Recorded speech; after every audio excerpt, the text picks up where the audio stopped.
Assalamualaikum warahmatullahi wabarakatuh. Bismillahirrahmanirrahim. Alhamdulillahi rabbil alamin. Wassalatu wassalamu ala afdalil anbiya'i wal mursalin Nabiyyina Muhammadin wa ala alihi wa ashabihi ajma'in. Amma ba'd, fa inna asdaqal hadithi kitabullah wa khairal hadi hadi Muhammadin sallallahu alaihi wasallam wa syarrul umuri muhdatsatuha wa kullu muhdatsatin bid'ah wa kullu bid'atin dhalalah wa kullu dhalalatin finnar. Hadirin, marilah kita lanjutkan ta'lim kita, yakni pembahasan hadis-hadis ahkam sebagaimana terdapat di dalam kitab Bulughul Maram. Kita dalam posisi bagian akhir ya dari bab as-sodaq atau bab yang membahas mahar atau mas kawin. Wa an Aliin radhiyallahu an qala la yakunul mahru aqalla min asyrati darahima. Akhrajahu Daruqutni mauqufan wa fi sanadihi maqal. Dari Ali ibnu Abi Thalib radhiyallahu taala anhu, ia berkata, la yakunul mahru, tidaklah boleh besaran mahar itu aqalla, lebih sedikit, min asyarati darahima, dari 10 dirham. Akhrajahu Daruqutni mauqufan, diriwayatkan oleh Imam Ad-Daruqutni mauquf ya. Wa fi sanadihi maqal, akan tetapi di dalam sanadnya masih terdapat perbincangan ya. Seperti yang sebelumnya pernah kita sampaikan bahwa hadis Nabi ditinjau dari penisbatannya itu dibagi menjadi 3. Ada hadis mauquf, atau yang pertama hadis marfu', yang kedua hadis mauquf, dan yang ketiga adalah hadis maqtu'. Disebut hadis marfu' kalau penisbatannya kepada Nabi. Disebut hadis mauquf jika penisbatannya kepada sahabat-sahabat Nabi. Disebut hadis maqtu' jika penisbatannya kepada generasi tabi'in. Nah, jika hadis itu mauquf, maka ia bukan sabda Nabi. Karena ia bukan sabda Nabi, maka tidak bisa dijadikan dalil agama ya. Kecuali di sana ada qarinah atau indikator penyerta bahwa ia adalah berasal dari Nabi.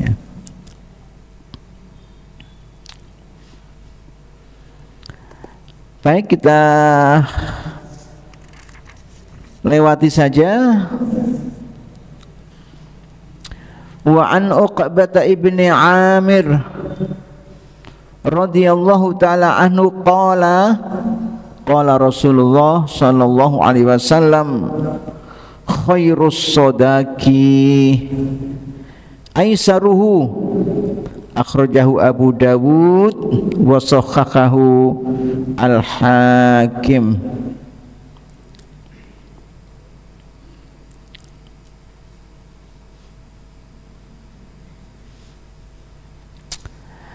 Dari Uqbah ibni Amir radhiyallahu ta'ala anhu, ia berkata bahwasanya Rasulullah sallallahu alaihi wasallam bersabda, khairus sodaqi, sebaik-baik mahar, aisaruhu, adalah yang paling mudah, maksudnya yang paling ringan. Hadis diriwayatkan oleh Imam Abu Dawud dan disahihkan oleh Al-Hakim. Walahu isnadun akharun min hadza inda Ahmad wa ghairihi, bahwa ada sanad lain di samping yang publish oleh Abu Dawud, yaitu yang diriwayatkan oleh Imam Ahmad dengan redaksi inna min yumnil mar'ati taisara khidbatiha wa taisara sadaqiha wa taisira rahimiha. Dikatakan bahwa sesungguhnya di antara kebaikan perempuan itu adalah mudah saat dipinang atau dilamar, mudah dalam hal mahar ya, dan mudah ya di dalam hal rahim atau kekerabatannya. Dari hadis ini diambil satu pengertian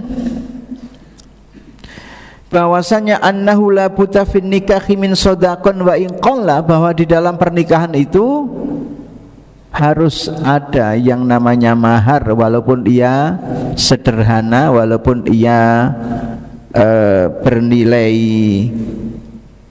sederhana, bernilai ekonomis, karena ia merupakan hadiyatan lizaujati wa tuhfatan tuqaddamu laha 'inda dukhuli 'alaiha, merupakan hadiah ya, untuk perempuan yang dinikahi, serta merupakan kalau orang ada acara-acara terus tiba-tiba dapat hadiah, itu apa namanya? Door prize ya. Dan merupakan door prize ya, yang diberikan seorang suami kepada istrinya saat ia dihalalkan untuk berhubungan intim dengannya.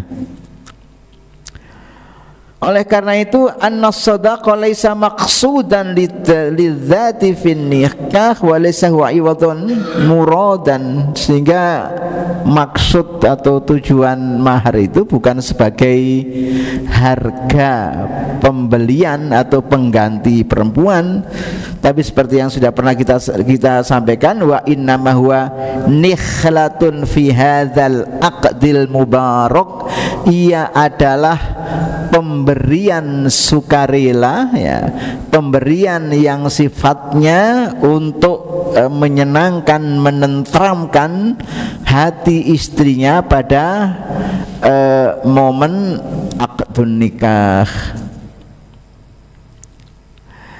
Anna syari al-hakimah yatasawwafu ila aqdin nikah, bahwa sedemikian detailnya ya syariat Islam ini sampai pada urusan akad nikah itu memperoleh porsi yang memadai ya, di dalam ajaran Islam, dan tidak ada satu agama pun yang memiliki aturan pernikahan sedemikian sempurnanya selain ad-dinul Islam.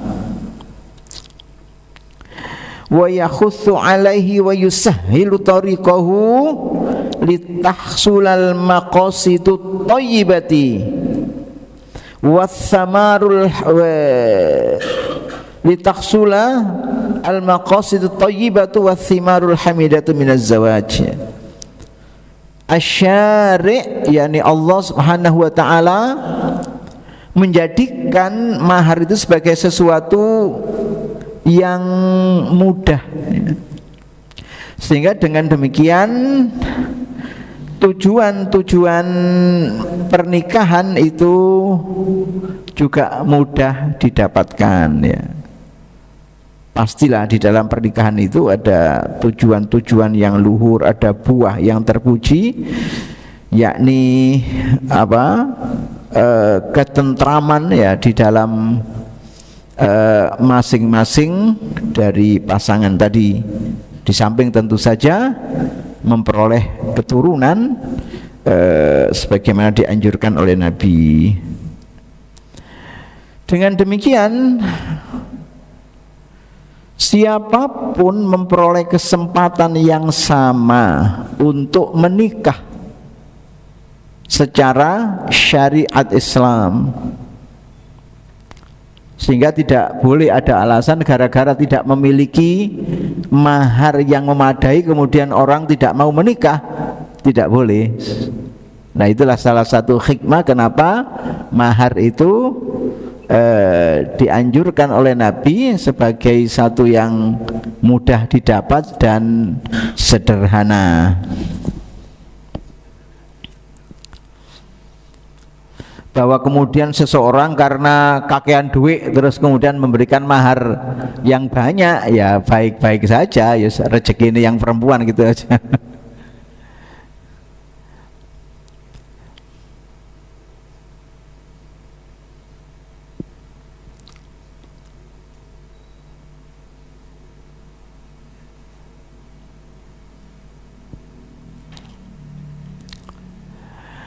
Ja'a fi Sunan Abi Dawud wan Nasa'i wa Mustadrak al-Hakim wa Shakhahu.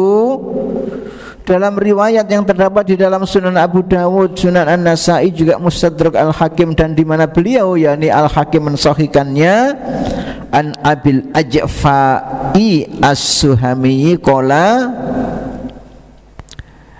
khataba bina Umar ibn Khattab radhiyallahu an, ya, dalam satu kesempatan Umar bin Khattab radhiyallahu an khutbah di hadapan kami. Di antara isi khutbahnya adalah la tughalu bisodakin nisa, jangan berlebih-lebihan di dalam hal mahar perkawinan. Tentu khitab, ya, yang dituju oleh Umar ini adalah para wali, ya, di mana ialah yang memiliki kewenangan untuk menikahkan perempuan yang di bawah perwaliannya, misalnya anak gadisnya.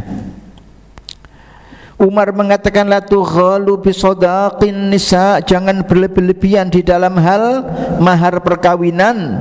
Fa innaha law kanat makrumatan fid dunya, sekiranya mahar tinggi itu terhormat di dunia, au taqwa indallahi, atau dianggap ketakwaan di sisi Allah, mahar tinggi tadi, kana aulakum bihan nabiyyu, tentu yang lebih patut melaksanakannya, yang lebih patut mempraktekkannya adalah Nabi. Sekiranya mahar tinggi itu dikatakan oleh Umar makrumatan fid dunya, terhormat di dunia, au taqwa indallahi, atau memiliki nilai ketakwaan di sisi Allah. Kemudian Umar mengatakan ma astaqa imra'atan min nisaihi wala astaqa imra'atan min banatihi aktsara min isnatai asyrata auqiyatan, ya, bahwa Nabi ketika menikah atau ketika menikahkan putri-putrinya, maharnya tidak lebih dari 12 uqiyah, ya, sebagaimana yang sudah pernah kita jelaskan itu, ya.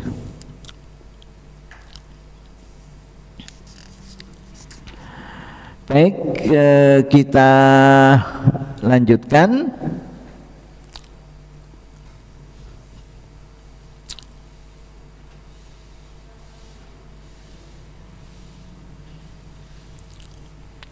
Wa an Aisyah radhiyallahu ta'ala anha anna Amrah bintal Jaun, sesungguhnya seorang perempuan yang bernama Amrah bintal Jaun ta'awwadat min Rasulillah, ia berta'awud, mohon perlindungan kepada Allah dari Rasulullah, hina udkhilat alaihi, ketika ia dimasukkan kepada beliau.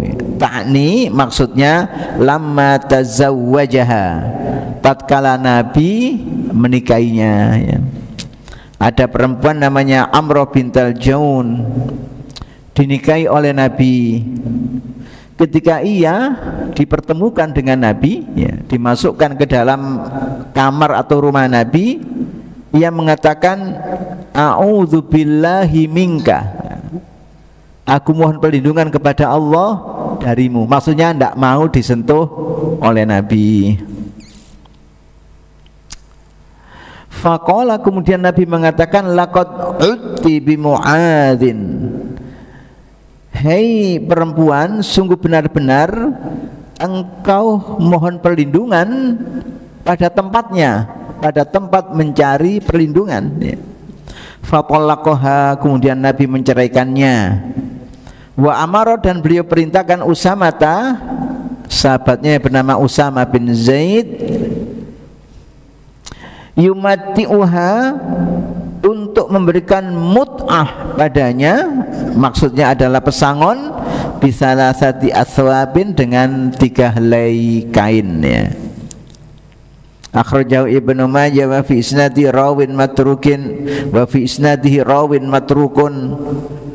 Wa asul qissati, asal kisah atau cerita ini fi sahih, terdapat di dalam kitab sahih, min hadisi Abi Usaid As-Sa'idi, yakni dalam Sahih Bukhari, hadis nomor 5255. Artinya riwayatnya adalah riwayat yang diterima kalau yang ada di dalam Sahih Bukhari. Karena semua hadis yang terdapat di dalam Sahih Bukhari derajatnya adalah hadis sahih. Namanya saja Al-Jami', apa namanya, Lis-Sahih Al-Bukhari. Tapi yang kemudian menarik ya dari hadis itu adalah membicarakan tentang mut'ah, ya. Mut'atun nisa, ya, dalam arti pesangon, ya, sebagaimana Quran Al-Baqarah 241, walil mutallaqati mata'un bil ma'ruf haqqan 'alal muttaqin, dan untuk perempuan-perempuan yang ditalak dia harus memperoleh pesangon yang patut atau pesangon yang memadai, harus dilaksanakan bagi orang-orang yang bertakwa. Yaitu bicara tentang mut'ah atau pesangon, ya. Dalam fikih itu ada 2 mut'ah, ya. Yang satu mut'ah itu yang disebut dengan nikah kontrak, atau pernikahan yang haram, walaupun ya pernah diizinkan pada awal Islam, ya. Kemudian pada babakan akhir kehidupan Nabi, mut'ah atau nikah kontrak itu diharamkan. Yang kedua adalah mut'ah dalam arti pesangon yang harus diberikan oleh suami yang mentalak istrinya. Tapi kalau istrinya yang menggugat cerai, ya tidak dapat mut'ah, yang dia yang gugat. Dan itu di luar yang dalam bahasa undang-undang disebut harta bersama, atau dalam bahasa adat disebut gonogini, itu lain lagi, ya. Kalau bicara gonogini itu kan bicara tentang harta yang diperoleh selama perkawinan, harta bersama.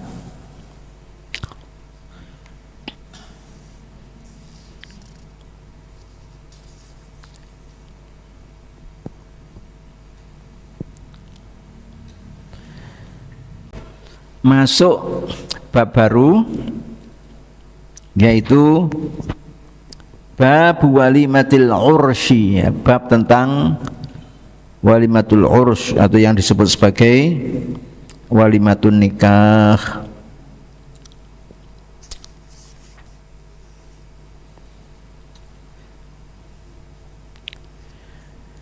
Kata-kata al-walimah mustaqqatun minal walami, ya. Wa huwa al-jam'u, dan itu adalah bentuk jamak. Wa huwa al-jam'u, maksudnya maknanya adalah berhimpun atau berkumpul, karena li'ijtima'iz zawjain, karena bertemu atau berkumpulnya 2 mempelai. Qala Tha'labu, seorang ahli bahasa yang bernama Tha'lab, al-walimatu, kata-kata walimah, ismun li ta'amil ursi, Khosotan adalah satu kata yang dipakai untuk menyebut satu hidangan yang dikaitkan dengan pernikahan tadi. La yaqa'u ala ghairihi, tidak dipakai untuk yang selainnya. Istilah walimah itu dalam bahasa Arab, kecuali di sini akhirnya ada walimatul khitan, ada walimatul haji. Karena walimah diartikan selamatan, ya, ada selamatan karena pernikahan, walimatul nikah, ada selamatan karena khitanan, ada walimatul khitan. Nah, itu di luar Indonesia tidak ada walimatul khitan, tidak ada. Kalau walimah itu ya hanya identik dengan pernikahan. Tapi sebagai satu bahasa yang sudah diserap ya ke dalam bahasa populer di Indonesia, ya sah-sah saja.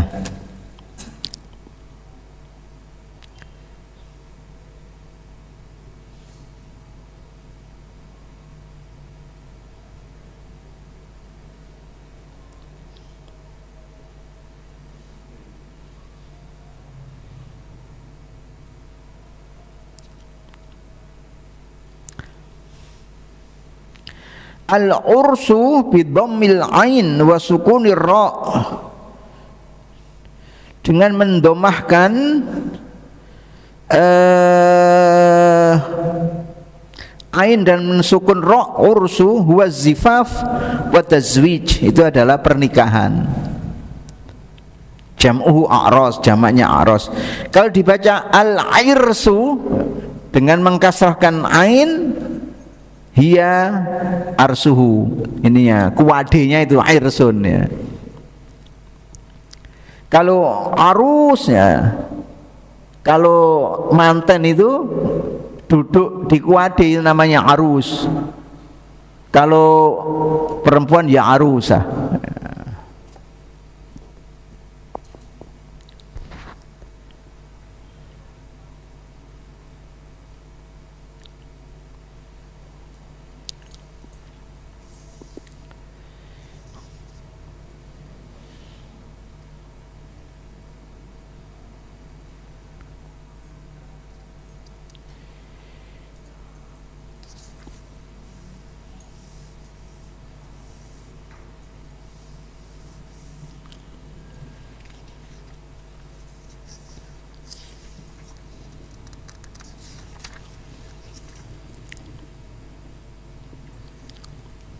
Baik, hadis pertama tentang walimatul ursi tadi.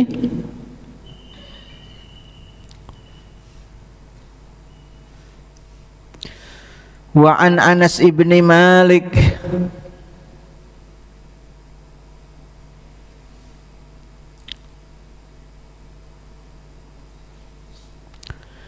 radhiyallahu ta'ala anhu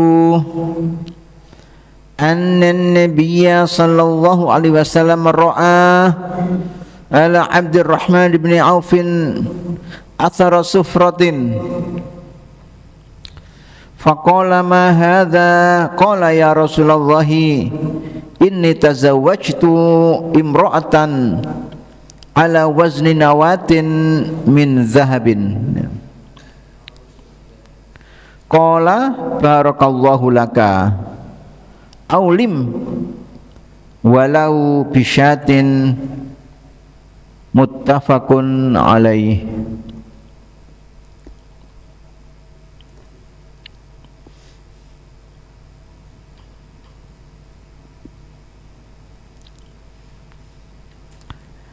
Dari Anas bin Malik radhiyallahu an, annan nabiyya,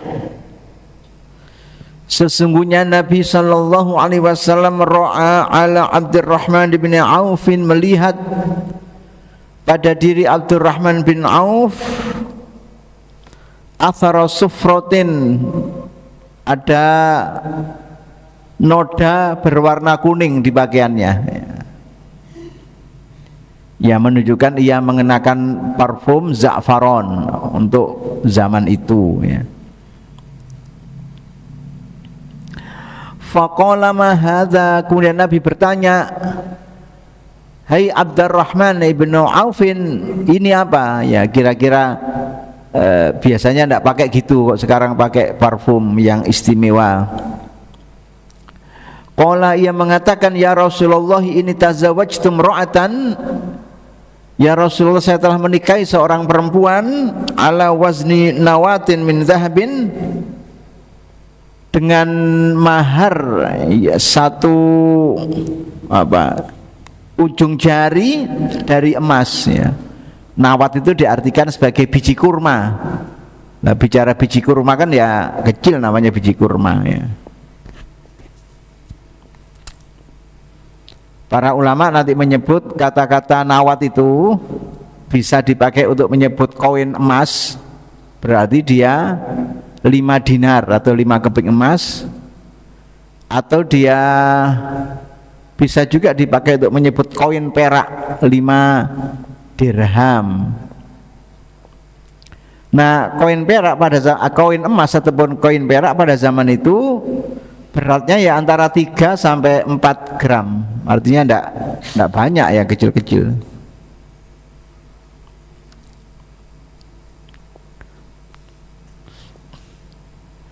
Ya mungkin dalam perkembangannya terus macam-macam lah.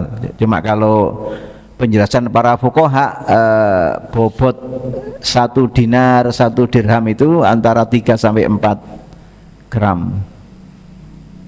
Jangan itu dibandingkan dengan film Jack Sparrow, atau film Jack Sparrow itu ya, dinarnya sak piring-piring gitu.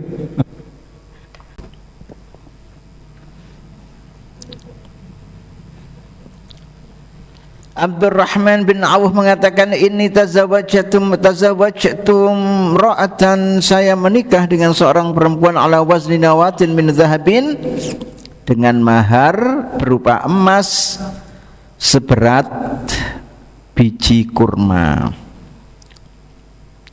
Qala, kemudian Nabi mengatakan dalam arti berdoa, barakallahu laka, moga Allah memberikan barakah padamu. Aulim, dirikanlah walima, walau bisyatin, walaupun hanya dalam kurung menyembelih seekor kambing ya. Hadis sahih muttafaqun alaih. Jadi syatun, syatin itu bahasa Arab ya, artinya kambing. Makanya olahan yang bahannya daging kambing disebut sate di sini. Tapi lama-lama sate itu pokoknya disunduk itu sate. Sate itu artinya kambing. Tahu disundui akhirnya jadi sate tahu. Endok puyuh disundui sate endok.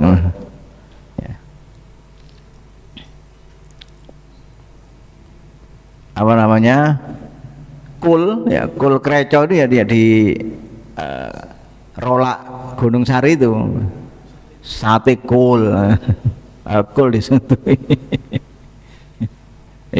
Ingat kecil saya ya, jadi kata itu sate wedhus gak duwe dhuwit, akhirnya golek kul jadi sate kul. Ada lagi betone nongkol disundui jadi sate beton.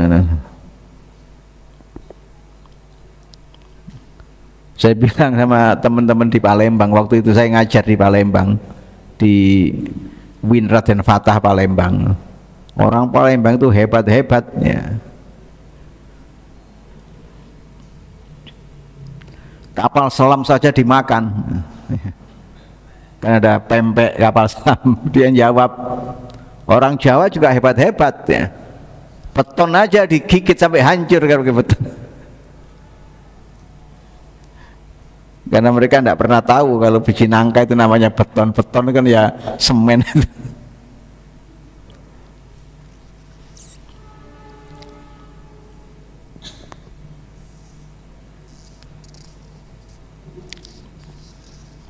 Baik. Jadi menurut atau konteksnya hadis ini ya, nanti di kalangan para fuqaha apakah walimah itu hukumnya wajib ataukah tidak ya, karena redaksi yang ada itu adalah fi'il amr, sementara kaidah fikih yang digunakan para ulama bahwa al aslu fil amri lil wujub, hukum asal dalam perintah itu adalah wajib.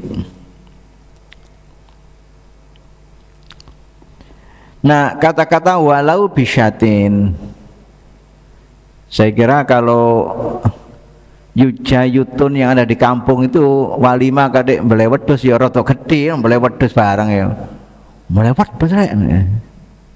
Ya ini kan kaitannya dengan adat gitu, dengan apa budaya. Bagi masyarakat ya yang makannya itu daging tok, enggak pakai lain-lainnya, maka satu ekor kambing itu ya kecil, mangan wong limo ya entek wong kambing. Sak besar-besarnya kambing kan berapa sih? Karena pada zaman itu begitu, kalau makan daging ya daging saja, enggak. Tapi kan kita ini beda ya. Daging daging kambing digulih ya. Kadang-kadang jeroannya barang dikatutno tambah gak enak kabeh wong jeroane katutno. Jadi kan kalau beli sate di Muhsin itu ya ndak ada jeroannya, memang gak enak ya. Warai gak enak kabeh, katutan jeroan sak driji ini gak enak kabeh wisane. Wong Jawa gak peduli, sak usus-usus lebokno kan.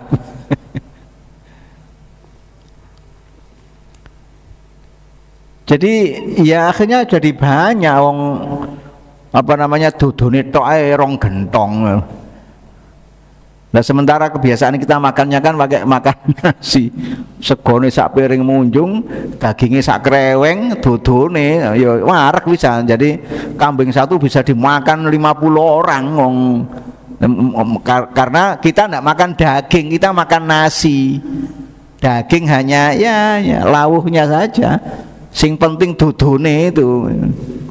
Wong gak ono dagingnya ono dudune mlebu apa. Ambil sambel kecap ya. Sehingga intinya bukan soal satu ekor atau dua ekor, tapi intinya adalah walimah itu harus ada ya. Apakah mbeleh bandeng, apakah mbeleh ayam ataukah mbeleh kambing itu soal lain ya, itu disesuaikan dengan adat masyarakat setempat.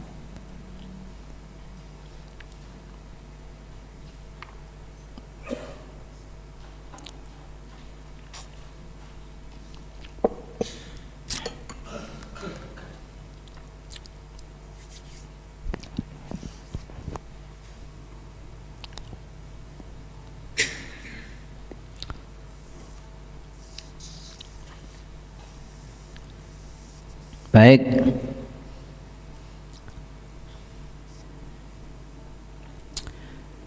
Hadis ini sebenarnya masih ada hubungannya dengan masalah shadaq atau mahar tadi. Istihbabu takhfifis shadaq, disukainya orang kalau menikah dengan shadaq atau mahar yang ringan tadi. Fahadha Abdurrahman bin Aufin Al-Ghaniyu, ini kasusnya adalah Abdurrahman bin Auf yang terkenal kaya, bukan saja kaya tapi kaya raya ya. Tajir melintir. Lam yasduku zaujatahu illa wazna khamsata dananira min zahabin, tidak memberi mahar pada istrinya kecuali 5 dinar, artinya 5 koin emas. Katakanlah satu koin itu 4 gram, ya kali 5 hanya 20 gram ya. Artinya ya tidak banyak 20 gram ya. Untuk orang yang kaya raya seperti Abdurrahman bin Auf.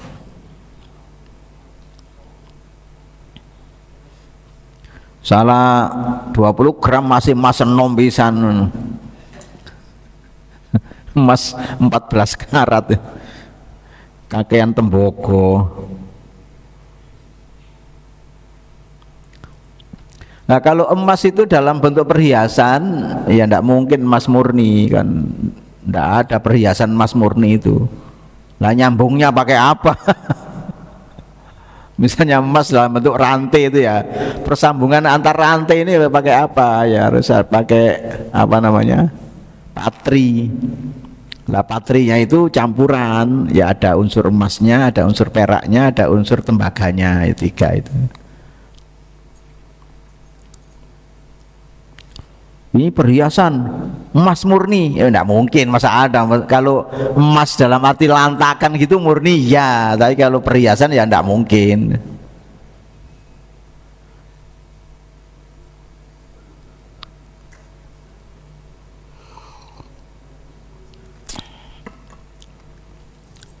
Emas itu pakai emas. Kalau emas enggak ada e-nya, itu panggilan. Mas Parto, Mas Jamalun, begitu. Mas Sarip, Mas Paidi.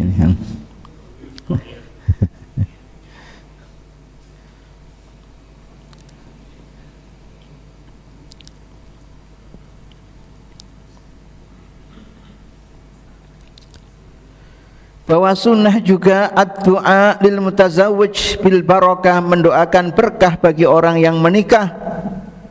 Sebagaimana sudah pernah kita bahas di awal bab an-nikah, yaitu yang redaksinya barakallahu laka wa baraka alaika wa jama'a bainakuma fi khairin.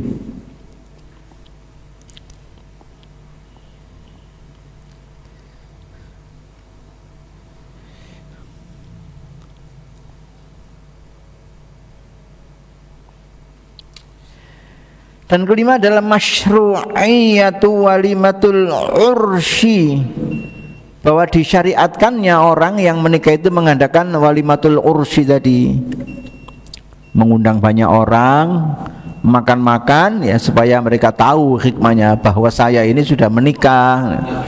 Baru kemudian jalan bareng, goncengan, nah itu memang sudah istri saya, tidak usah dirasani. Lek kepingin ya ora biyo dhewe aja ngrasani.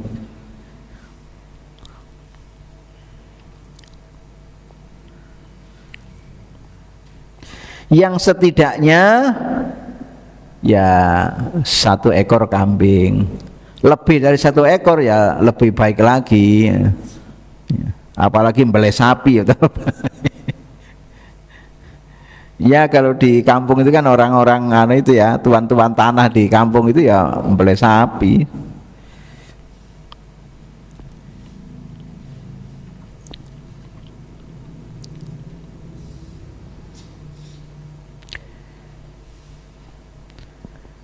Dan istihbabu tasmiyatis sadaqi fi aqdin nikah ya. Anjuran juga bahwa dalam pernikahan itu mahar harus disebutkan ya.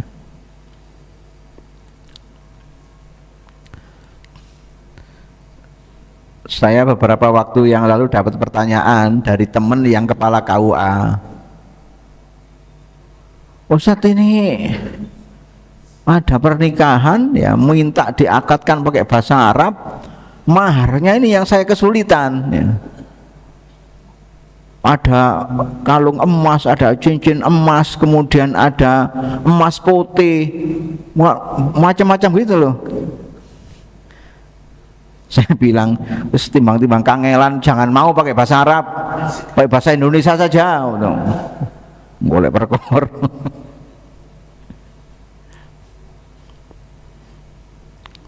Kan sama saja ya.